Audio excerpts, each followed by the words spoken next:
I'm going to introduce our speaker. Carson Thomas has been involved in the green industry for most of his life.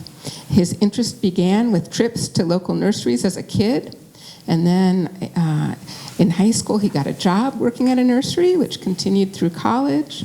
In college he earned his bachelor's degree in horticulture. He became a groundskeeper for the Fish, Wildlife, and Parks, and eventually the Nursery Program Specialist for the Montana Department of Agriculture.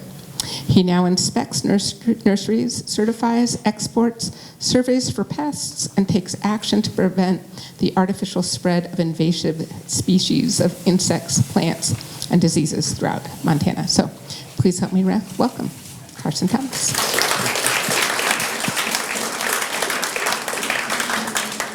Thank you. So, as she said, my name is Carson Thomas. I'm the nursery specialist for Montana Department of Agriculture. It's called the nursery specialist, but it's kind of a broad catch-all term. I do a whole lot more than just nurseries, but that is what I like to focus on. It's a little more fun than insects and diseases, get to look at plants. So today we'll be talking about the native plants of Montana. It's certainly not an all-encompassing presentation I've got here. We'd be here for years. I've brought a book with me just for reference. This is a great book. It's available. I think the library has some copies. I know all the bookshops in town have it. There's 1,325 different species in here, and they've got great background information on almost all of them. So it's going to be, I've got some highlights of important plants in here. There's certainly a lot more to go over. As you mentioned, this is in conjunction with The Big Read of the Bear by Andrew Krivak. And in that book, it's kind of a post-apocalyptic book where this young girl has to survive in a world without humans anymore. And so relying on native plants and animals and just the wilds in general is kind of an important theme of the book. And so I was asked to just come in and talk about some important native plants that help people survive out in our Wild West frontier here in the history of our state. So we'll get started. First off, what is a native plant? Well, the National Wildlife Federation defines a native plant as a plant is considered native if it occurred naturally in a particular region, ecosystem, or habitat without human introduction. So that's kind of a good way to sum it up. Plants that were here that people didn't bring with them, simply. General historic users that we've got that we'll be talking about are the Native Americans, obviously. That's a very important one for the history of our state. Various pioneers, explorers. The Lewis and Clark expedition is kind of a big high-profile explorer group that came through here. Being in Lewis and Clark County, they're a good group to know. Trappers, who some of them were here before the expedition. Homesteaders and settlers that came afterwards. And cattlemen and ranchers who started making their life and living in this area after the settlers and expeditions and everything else came. So the sources of the information that we'll be talking about today, a lot of the Native American history comes through the oral history, oral tradition. They pass it down through their generations of here's what to look for, here's what to do with what plants we've got, all the important bits like that. We also have journals, like the image here is from William Clark's journal on the way back from their expedition. They're not exactly perfect information. If you couldn't tell, that is a grouse in the picture. You got close. That's about as close as I could get drawing a grouse, but it's not perfect. Yeah. And then actually a lot of the local newspapers back in the day used to run articles about forage and general horticulture of the society and things to grow, things not to grow, and what to do with them. So even the Independent Record is a pretty good source for some of their historic information.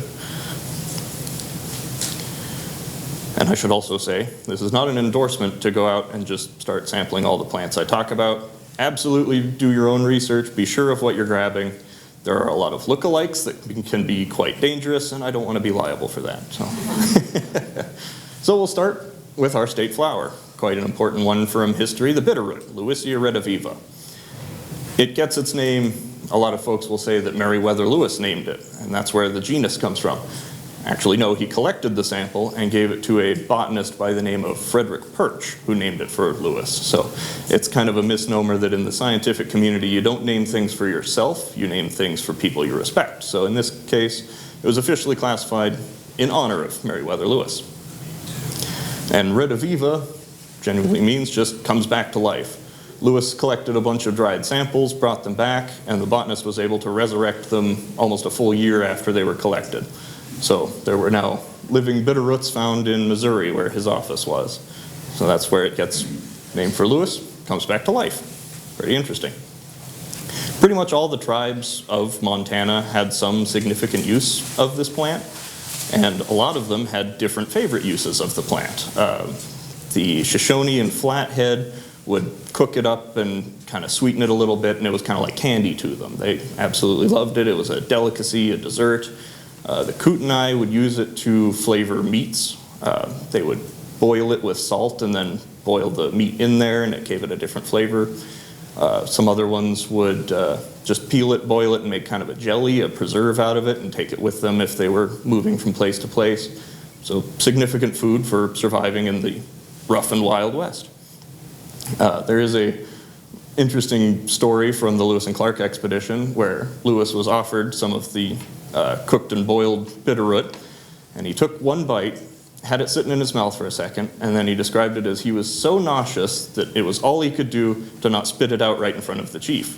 And so he then documents that he handed it back to them and said, "Oh no, we don't want to rob you of your delicacy, but thank you for sharing with us." So he absolutely despised the flavor of it, which is where it gets its name, bitterroot. It's quite bitter, big surprise. The French trappers are actually what gave it the common name, which is the racine mare on the bottom there. It generally means just bitter, or well, bitter root, just backwards because it's French. Another just little trivia tidbit, because I also love trivia. The collected sample that Lewis had, he actually made a misspelling. So one of the native names for it is spetlum, S-P-E-T-L-U-M. He put it as spatlum with an A, which is actually their name for tobacco. So it caused a little bit of confusion when he also collected the tobacco samples. Caused Perch a little bit of headache too, so yeah. Next up is our state tree, the Ponderosa Pine. Here's a nice little kind of local patriotic picture, Ponderosa Pine right in front of our nice Capitol building. Doesn't show up so well on the TV, but there's a nice rainbow there. It's just a very picturesque picture. I'm real proud of that one. It's across the street from my office, so it's kind of nice. Obviously, being a tall tree of good wood, it's used for pretty much everything you'd build out of wood. Canoes, cabins, oars, teepee poles, whatever you need. Excellent source of all that. We still use Ponderosa pine wood for a lot of construction these days. Pretty much every 2x4 is probably got a 1/3 chance of being a Ponderosa pine. The seeds and the inner bark are also important food because they're present during winter. The seeds aren't doing anything in winter. The inner bark's on every tree everywhere you go in the western part of the state. So, cold, harsh winter, you've still got some food available to you wherever you are. So it's kind of a nice and important resource there. The interesting bit that I certainly wouldn't think of it if I hadn't done the research here, the needles used to be boiled and used as a medicine. And so what this comes from is pine needles actually contain a lot of vitamin C. And there's another species, the western red cedar is present in our state, Thuja plicata, I believe is the genus and species. It's less common than the Ponderosa pine, but Thuja genus is also known as arborvitaes. You see them a lot in windrows, hedgerows. It's a popular horticultural plant. The name arborvitae means tree of life. It got that name because when sailors first came here, they were developing scurvy from the long journey. Well, all the arborvitae, you boil the needles, the leaves down, and then you have a great source of vitamin C to fight the scurvy. So the Native Americans, when they would receive the sailors, would give them this concoction. All of a sudden, these guys are way better. They're living great. So they cooked the tree of life. Well, Ponderosa pine also does pretty much the same thing. So there is some science behind all of what they did too. The Native Americans were ingenious in that way. Anyone who's seen huckleberries, our new state fruit, has seen this image. If you have a kid near huckleberries, there'll be a nice big purple mess anytime now. This is actually from a packet of cigarettes in 1891. They used to come with postcards, and this one from the Allen and Ginter Company was a series of American fruits. So there's also Oregon strawberry and some other ones in there. They're all available from the Metropolitan Museum of Art. And, we all know what huckleberries look like, so I thought that was a fun one to include for the history. For the Native Americans, obviously, it was a popular food. Huckleberries are delicious. We still love them. They're, $55 for a gallon of them now? So, they're 90 now? That wouldn't surprise me. They're now the state fruit, so yeah, you can bump up the price. So yes, important food source, rich in vitamin C. You can use them for everything you'd use a blueberry in, so the pioneers and settlers were already somewhat familiar with blueberries. It met a lot of the same uses: pies, jams, jellies, wine, whatever you want, there's a huckleberry version of it, and that stays true to today. But these were so popular back in the day that in about the early 1900s to the 40s, there would actually be huckleberry harvest boom towns in the western part of the state. Folks would come and set up huge camping communities all over the western part of the state to just go collect huckleberries and, have a great time with other people who are interested in huckleberries. So that's another trend that's kind of stayed true today. If you've been up to Swan Lake, Big Fork, Trout Creek, they all have huckleberry festivals. They're a lot of fun. They're great to go visit every year. I kind of bounced over a point here, the wildland management that Native Americans developed. They noticed that the huckleberries would be especially prevalent after a fire had been through the area. Huckleberry plants themselves are very fire resistant. And when the fire comes through and burns out the other weeds and other underbrush, it expands off of that root system, and you'll actually get more berries. The plant will do even better. It'll produce more berries after the fire. So the Native Americans figured this out, and they would have controlled burns around huckleberry patches. And so that's part of why huckleberries are still so prevalent today, is for their forward thinking of how to wildlife management, wildland management, kind of early days of the Forest Service with the prescribed burns. So that's an excellent and interesting bit of history, I think.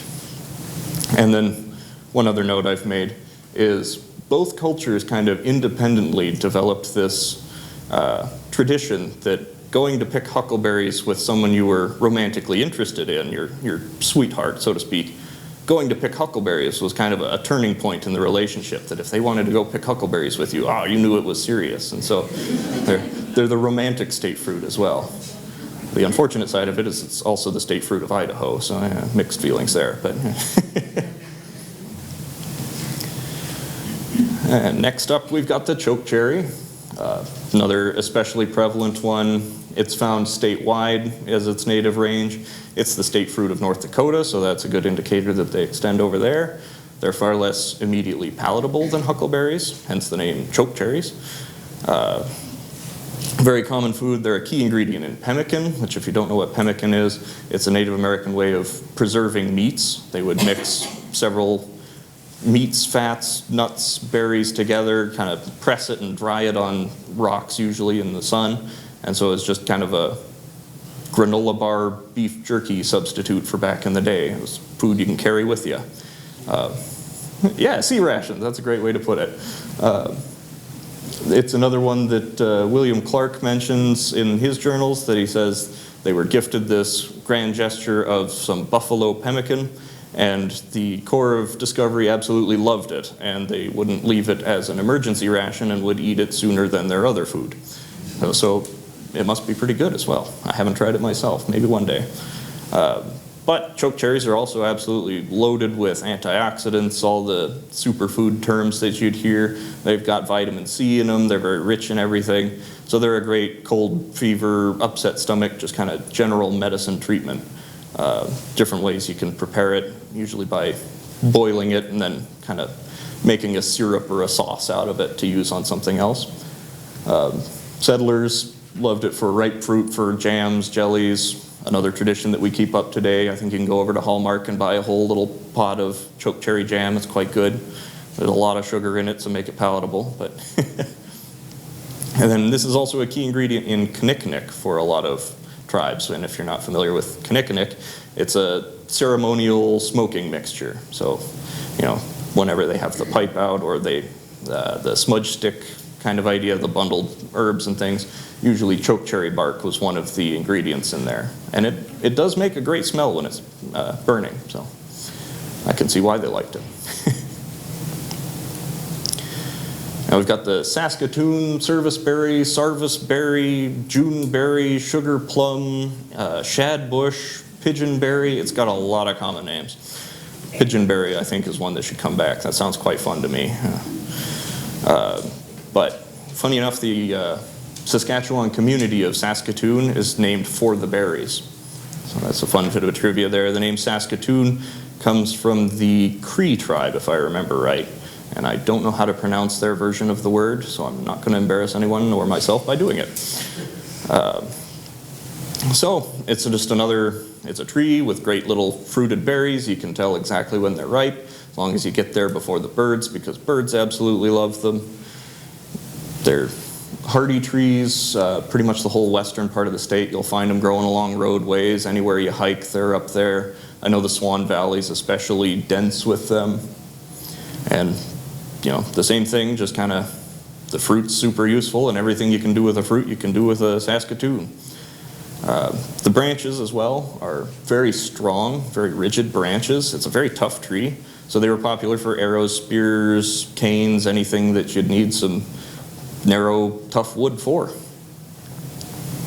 And funny enough, in the Lewis and Clark journals, there are documents of folks mistaking these for huckleberries and going to eat them, which still fine. It's a tasty berry, but just not what you're expecting. So the berries, when they're ripe, do bear some similarity to huckleberries, but they're a lot bigger. And it usually grows a lot taller than huckleberries too, as it's a tree. Rocky Mountain juniper, there's another one right up by the Capitol. Juniperus scopulorum. Scopulorum actually translates to of the mountains. So it's a nice, easy scientific name to remember because it's the juniper of the mountains. It's the Rocky Mountain juniper. Pretty easy. A lot of the same uses as the Ponderosa pine. It doesn't have that thick core wood though. It's usually a lot spindlier on the inside of the taller tree, so it doesn't quite get used in construction as much as the Ponderosa pines. But you can boil the leaves, the pads, as a cold and fever remedy. They still contain all that vitamin C, all those good nutrients. It's also used as a laxative. The cones are. A lot of people will say they're juniper berries. Since it's an evergreen, they're actually cones, but that's just being pedantic there. You can call them berries. They look like berries. They're fleshy. They can be berries. It's also another ingredient of smudge sticks for cleansing bad spirits from any ritual lands or before you're going to conduct a healing ceremony or anything like that. And so it's also believed that it was beneficial for the healing ceremonies because as you're burning it, now all those nutrients are being put into the air. So it's just another way to get some vitamins and minerals that you can just breathe them in. Settlers would use it as an emergency food, usually because they knew that the cone berries were a laxative. They didn't exactly want to eat them all the time. But in a pinch, sure, it's food. There's also a lot of documentation of it being a coffee substitute. I've been very keen to try it as a coffee substitute. Not too keen because it's also a laxative. But I can't find exactly any documentation of what's done to use it as a coffee substitute. So if I ever find out, I will try it. And then we'll see if I make any presentations afterwards.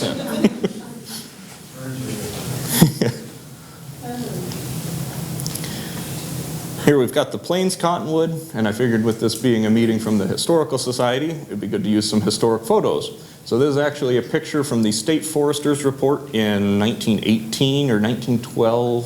I think it was 1918.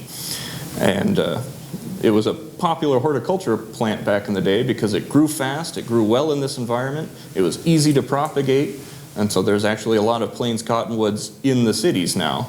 Its native range is mostly the eastern part of the state where we have plains, hence the name Plains Cottonwood. But I know if you're in the middle of town, kind of by Bill Roberts Golf Course, there's some fantastic old examples of them growing over there. They're especially showy right now with their fall colors. It's really cool to go check it out. They were an important emergency food in the winter. You just pull the bark off, scrape the inner bark, pound it into a mush, and you've got a cottonwood porridge kind of meal. Important building materials because they grow nice and big. You can just hollow out a canoe out of the tree and there you go. Also another one that's used a lot for teepee poles, pretty much anything you need wood for, again, one of those.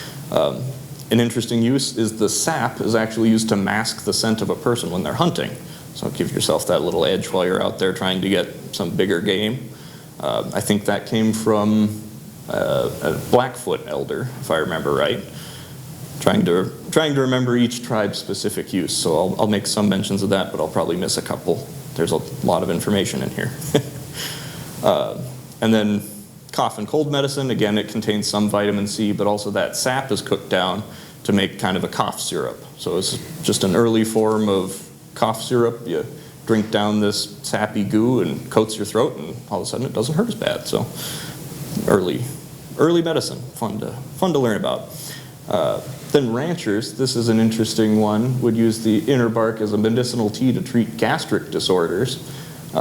Cattlemen out on the trail would, not have access to everything that they would in the city or back at the ranch, so they made use of whatever they could. They figured out that it was a surprisingly good option for any kind of stomach issues, which when you're eating from a chuck wagon, you're probably going to get some stomach issues.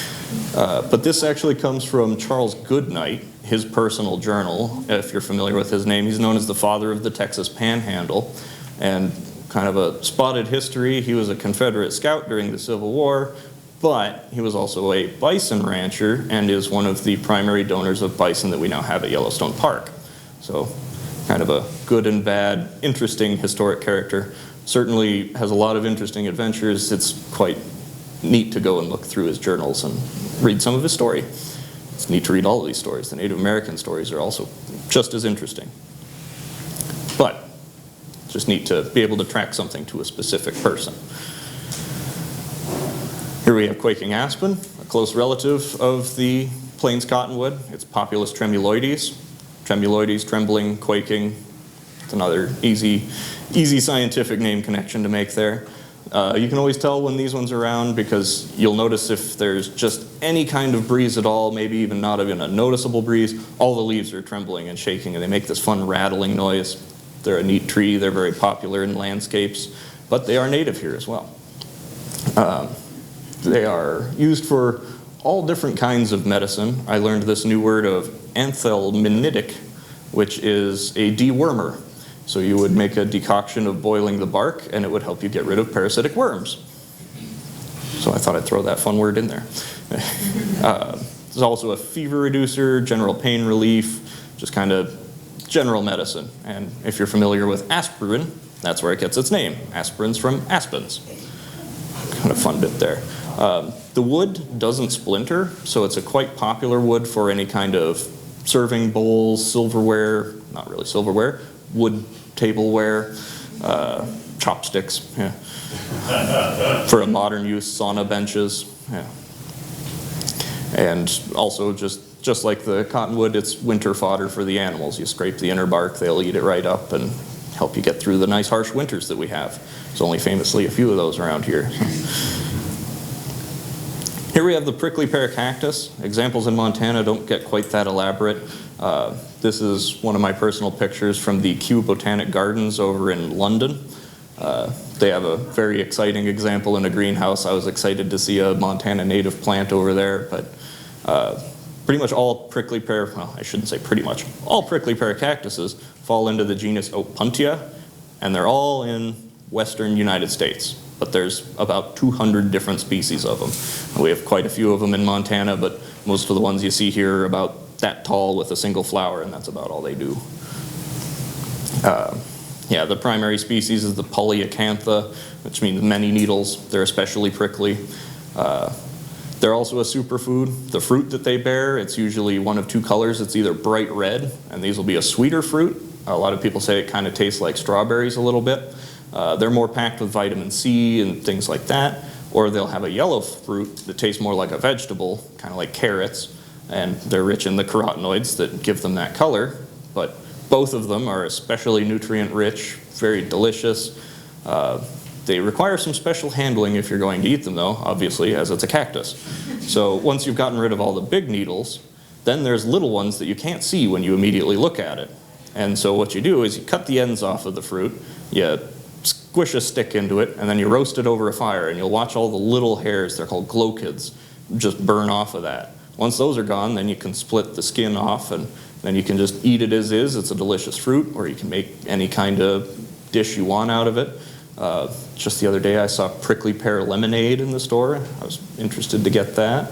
There's also, obviously, Lewis and Clark Brewing makes the prickly pear pale ale. It's quite a popular one for our region. It's more and more becoming an interesting food and flavor that we're bringing back into popular circulation. Also used for dyes and preserves and poison. It's not especially poisonous, but if you're trying to get some small animals or something and you just nick it, you can paralyze it for a little bit, and it's good for some hunting like that. Ranchers would use it as a reserve food for livestock because usually it's growing somewhere and nothing else is going to touch it. So if your hay, whatever, isn't coming in, there's no grass in the area, you can go and torch the prickly pears, and once they're all cleaned up, feed it right to the livestock. They'll eat it once it's cleaned, and there you go. Your herd can survive another harsh drought or whatever situation you're unfortunately in. I think that's all I've got there. Here's arrowleaf balsam root. This is an especially nice picture that I borrowed from the National Park Service. This is in Yellowstone. So if you're ever driving on the highway and you look at a hillside and the whole hillside is just a beautiful yellow, it's probably either a noxious weed or arrowleaf balsam root. Hopefully it's this one. So yeah, they're just pretty little sunflowers. You can find them statewide. You can use their seeds to grind into flour, or you can press them for oil. The Native Americans were big fans of using them for both. You can make all kinds of dishes with them. I know that they would make kind of a little preserved biscuit that they would have as a reserve food out on the trail when you're nomadically wandering or hunting, whichever. The leaves and stems can be eaten raw. They're not particularly good. I have tried these ones. It just tastes like what you would expect out of a stemmy salad with no dressing. The roots can be eaten cooked. I haven't tried that, but maybe one day soon. And it's another one just used for general medicine. It contains a lot of those same compounds that we've talked about in other plants that help it just be generally helpful if you have certain ailments. I know one of the particular uses they had was they would chew the inner, the phloem of the material, where the firm fibrous part of the stalk. They would chew that up into kind of a gummy paste and then rub it on any kind of minor flesh wounds, and it would help to fight any bacteria and fight infections and help it heal a little bit quicker. So that's an interesting use that I don't know exactly how you'd figure that one out, but good to know. And both Lewis and Clark made entries into their journals separately at different times about how useful it was to use the flour, the ground up seeds, as a treatment for headaches and for fevers. So I'm unsure of what compounds specifically were used for that, but it's also interesting to note that they were thinking of these things. They probably learned it from one of the tribes, but they didn't mention that specifically in their journals. So I haven't read all of their journals, but any of the plant stuff I find interesting. Here we have Camas, Camasia, Quamash. It's got a lot of pronunciations. Every tribe had their own way of describing it, and so in the common genus and species, we've kind of incorporated all of them there. The Nez Perce were the first ones to be documented with what came into its name as Chemes. It's Q-E-M-E-S with some accent marks in there is how they first documented it. So that's probably where most of it is based on that. They're edible bulbs that look, smell, and taste quite a lot like onions, but they're very nutritionally dense, like onions. They have a lot of those good vitamins and minerals that you want, because a bulb is a storage organ for the plant, and so that's where it's putting everything it needs to make it through to the next year. So when you need all of those things, it's easily accessible as well.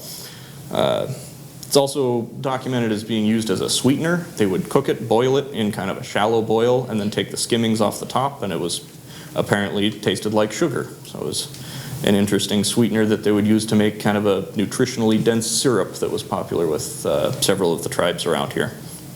But one thing to be aware of with camas is that there is the meadow death camas, which is a different genus but in the same family, looks almost identical but has bright white flowers, and it's toxic to people and livestock and animals, and so something to be aware of, just another warning. Be sure of what you're eating if you're about to eat something out in the wild. And the Lewis and Clark expedition, you know, it was emergency food for them. It's documented as being how they made it through a harsh winter in 1805. They were gifted a few camas bulbs and some pemmican by 2 tribes that they, once again, didn't document who the tribes were. And I don't know exactly where they were in late September of 1805, but they learned that these bulbs were especially nutrient dense, emergency food, how they made it through the winter. They went out and dug through the snow and ice and found more of them, and it got the core through with, I still think it's amazing that they only lost 1 person over the entire journey. Don't know how they did that. And all right, here we have Yucca glauca. Yucca, it's got a lot of pronunciations. Glauca for a species name, just for a quick reference.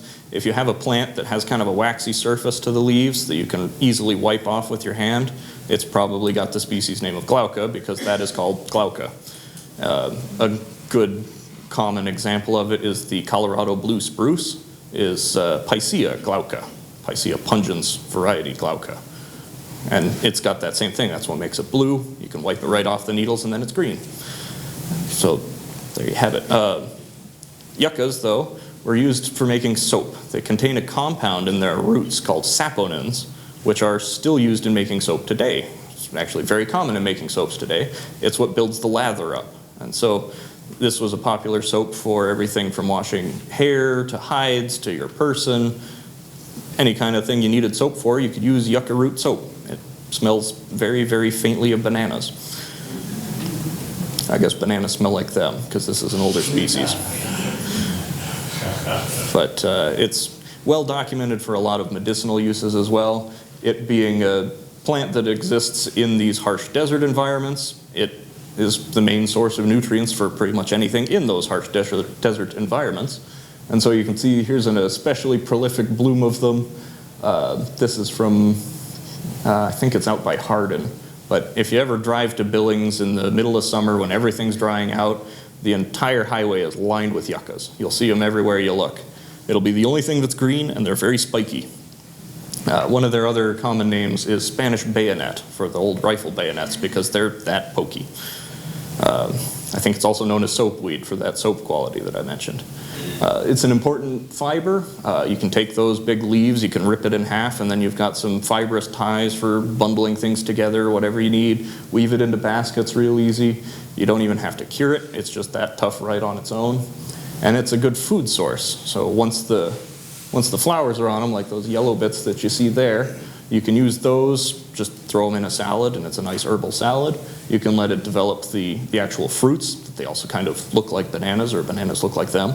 That it's just kind of this elongated little pod. You cut it in half, roast it on a fire, scoop out the seeds, and you got a nice roasted squash kind of tasty thing.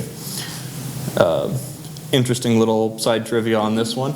It is only pollinated by the yucca moth, and it's the only food source for the yucca moth. So it's one symbiotic relationship that these two things interact and nothing else. It's kind of interesting. It's just a little white moth that's very nondescript looking, and they mostly live in the flowers of the yucca plants. It's also well documented that the Blackfoot and Cheyenne tribes would use the sap from the center stalk for treating abrasions, skin wounds, cuts, things like that. Probably for that same soapy quality to some degree to fight infections and help it heal quicker. Here we have sticky geranium. This is a horticulturally selected variety because this is my garden in my backyard. Mine's just a little showier and a little more purple than the native ones, but if you go hiking anywhere west of town, I would say early to mid-June, you'll probably see low-growing pinkish purple sticky geraniums all over the place. They get the name sticky, the genus Viscosissimum. Latin's a fun language. Means sticky. It has a strong sticky sap to it, and actually as they grow, they'll grow little hairs on the stalks that will start to emit the sticky substance, and bugs will get stuck to them. For a long time, there's been this long-running debate as to whether they're a carnivorous plant or not. There's still no sound evidence that they can digest bugs, but they do stick bugs to them. So there's an interesting, maybe it's working its way that way. 1,000 years down the line, they'll be eating bugs. Yeah. But the roots were dried and powdered. That same sticky quality also is astringent, so it makes the skin cells kind of tighten up. And they would use this powder, Native Americans would use this powder to help stop bleeding from minor wounds. So you pour the powder on the wound, basically, the skin tightens up and it'll slowly slow down the bleeding, tighten up any of the capillaries that have been exposed. And I wish I had the source on this, and I'm hoping maybe someone here has the source on it. But during World War II, that powder was evaluated for being included in first aid kits. They had sulfur packets for fighting infections. They wanted to mix this powder in to help stop bleeding as well, but they just couldn't secure enough of them to make it practical in wartime. So, just a neat bit of trivia that I wish I had the source for. But and something to be wary of is the leaves, that they're palmate leaves. They just kind of look like a hand with the divisions and everything. They are remarkably similar to monkshood leaves, and monkshood is another poisonous plant that's native to Montana. So just another one to be aware of. These leaves are edible. Again, it's just kind of a leafy salad, not a particular flavor to them. But something to be aware of if you want to go eat them. Make sure it's not monkshood. Maybe look for bugs stuck to it. Here we have Indian rice grass. This is still a culturally important one as we grow it for a gluten-free grain here in Montana. We call it Montina. We really branched out for that name. But it's popular nationwide, actually, as a gluten-free grain. It's commercially available. I should have picked up a sample and brought it here. But yeah, it's, you know, essentially used as anything you'd use wheat flour for, but it's Indian rice grass. And the genus and species on this has changed a whole lot. Pretty much every decade it has a new genus or species. So I think that is the most recent one. I should have double checked. It might be in this book. I may look afterwards. But it is the state grass of Nevada and Utah. So that kind of shows how important it is in the western drier cultures. And even though it has the name of rice grass, it's actually not closely related to rice. It's in the same family, but that's as close as it gets. Family is one step out from genus for reference.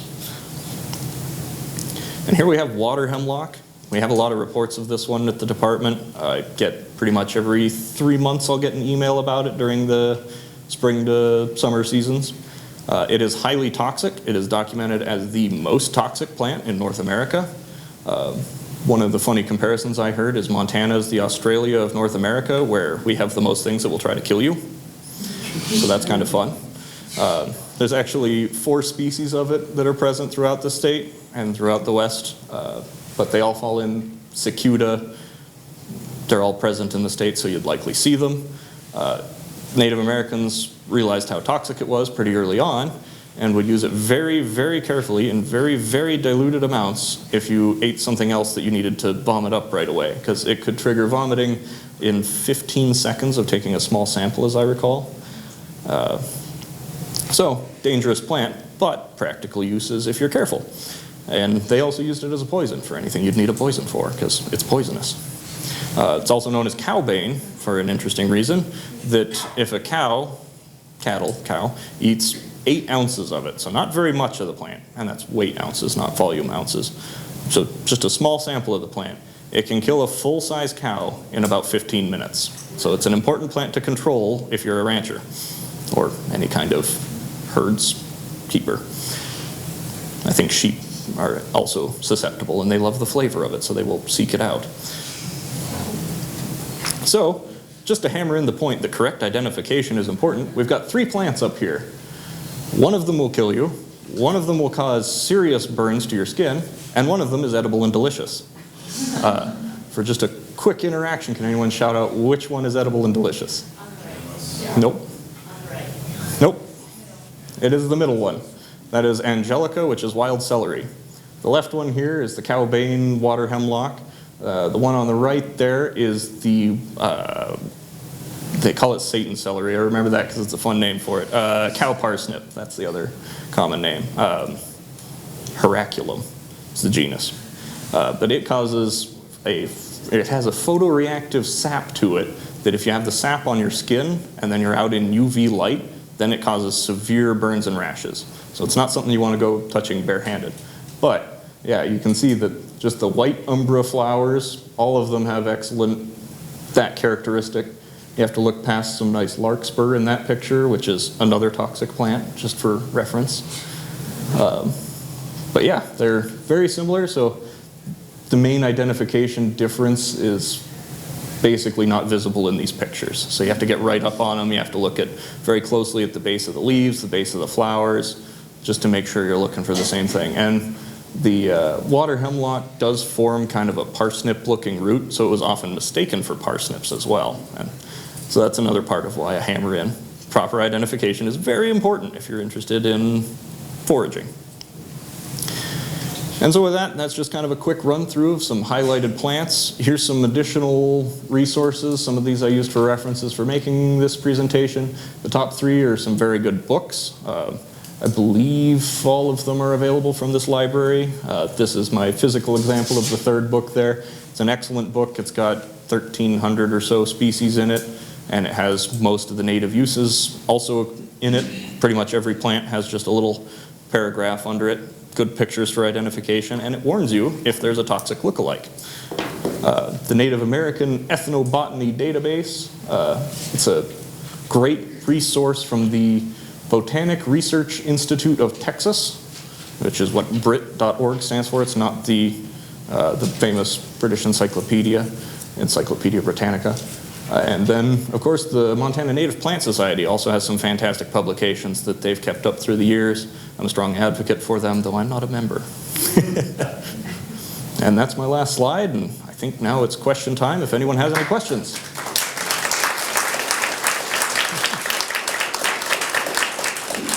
So because we're recording this, for people who weren't able to make it, if you have a question, go ahead and raise your hand, and I'll bring you over a mic, and you can ask your question. Is the bitterroot actually bitter? I can't say from personal experience, but it's soundly described as bitter. So just for fun, further trivia, there's an actual genealogical issue of certain people can't perceive bitterness, and it's usually characterized as cilantro will taste like soap, and I have that issue. So I love bitter things, but no one else does. I couldn't tell you for sure. But everyone I've talked to that's eaten it has said, yes, it is quite bitter. We ate little bits of it on our Indian drum to help our voices. Oh, okay. So, for what that's worth, for trivia. That's another excellent use of it. Yeah, fantastic.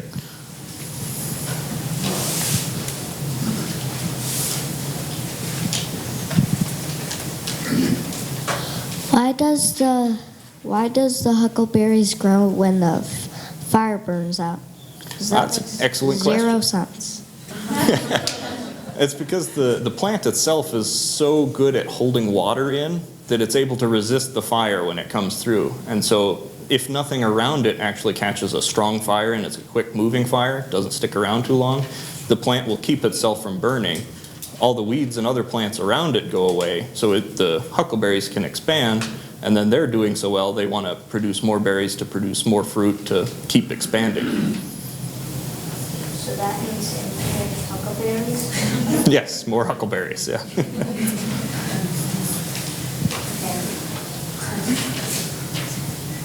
Any other questions?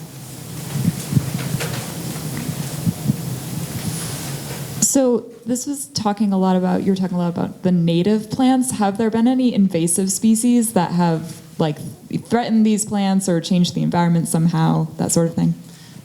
Yes, there are quite a few invasive plants that cause a lot of issues for native species. I don't think we've had any that have taken over enough to eradicate a native species, so to speak, other than humans. We're quite good at that. But things like spotted knapweed, the roots of spotted knapweed will actually exude a chemical that will kill off other plants, and so that's why it takes over so well, and you usually don't see much growing around them if they're established. So that'd be an example of a noxious weed that it's quite noxious to other plants. And there's a lot of examples of those, but I don't have them all off the top of my head.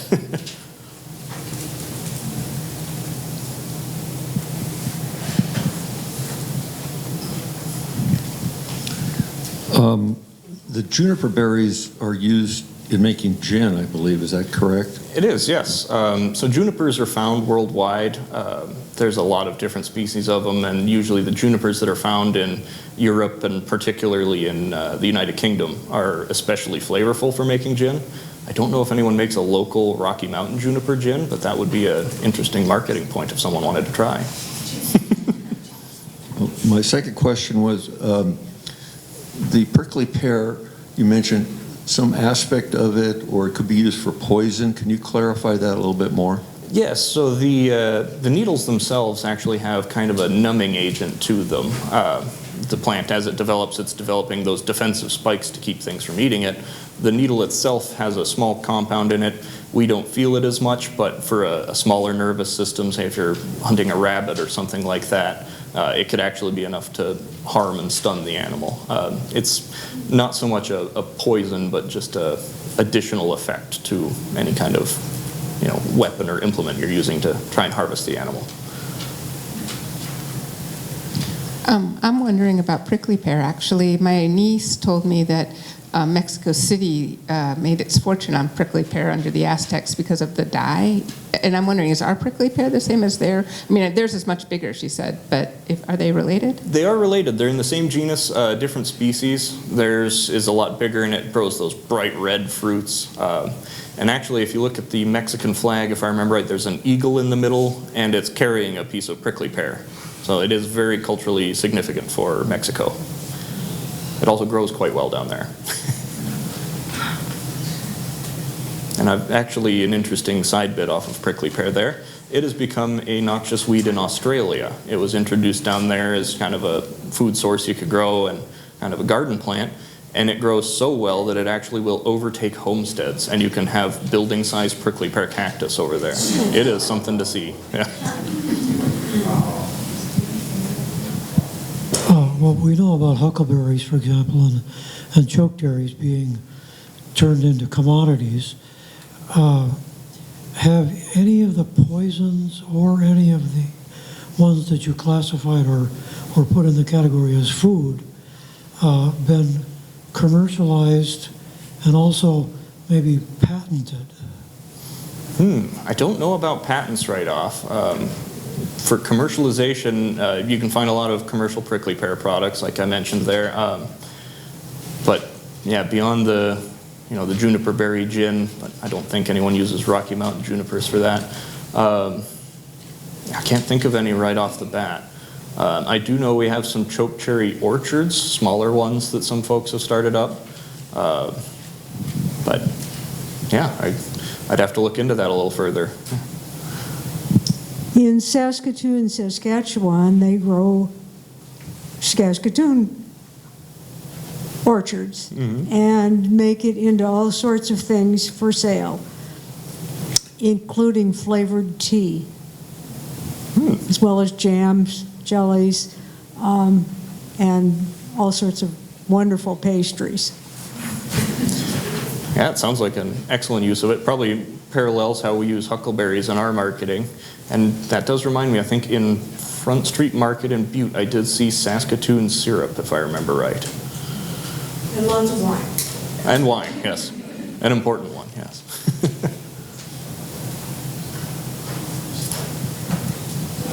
That's the problem with junipers. It seems it's so flammable that you really want to eliminate it in your property if you can.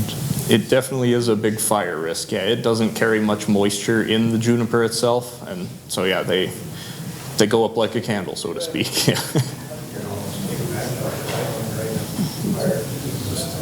Yeah, they're very dry, but they are very drought tolerant, so I guess that makes sense. But